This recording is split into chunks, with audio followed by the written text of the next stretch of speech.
دادش واقعا دلقک بازیات مسخر است.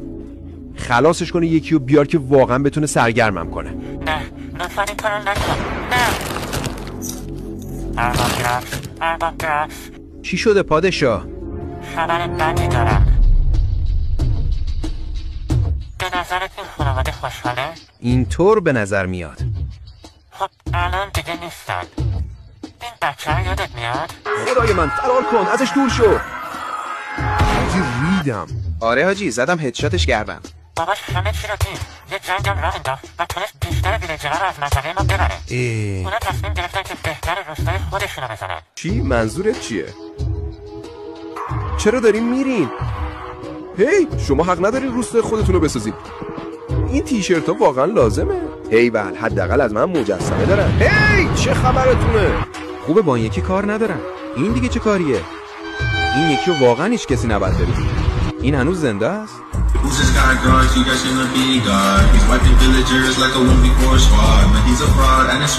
الان داره منو دیس میکنه؟ من اعلامیه استقلال رو به اسم پسرم امضا کردم. خب این یعنی جنگ. طرف واقعا یه جامعه واسه خودش ساخته. هی با شما هم دیگه اجازه ندارید از روستان برید بیرون. از الان دیگه هیچ کسی نمیتونه از اینجا بره. حالا فقط میخوام ببینم کی میتونه از این رد بشه. هی داداش به نیرو نیاز دارم میرم جنگ. من میرم واسهتون لباس طراحی کنم. خب به نظرم این واقعا یه شاهکاره. واقعا خوشتیپ شدین. این لباس معرکه است. شما باید هدفگیریتون رو بهتر کنین. چه میکنه این بازیکن؟ تو بهترین ویلیجری. امکان نداره تو این جنگ ببازیم. بزن بریم. هی مطمئن شین رو حتما میبینم.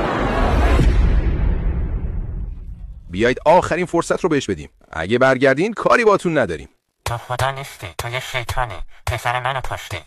ما اعلامیه استقلال داریم، نمیتونید به ما حمله کنید. این عالیه، میتونم ببینمش؟ آره چرا که نه.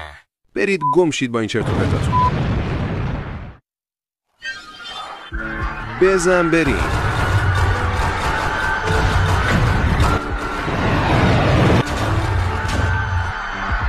الان درست شد.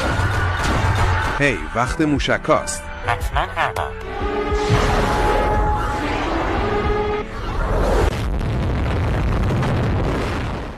خب الان کی قراره منو بپرسته؟ حداقل ویلیجرای بد مردن. ای من بهتون نیاز دارم، باید دوباره زیاد بشیم.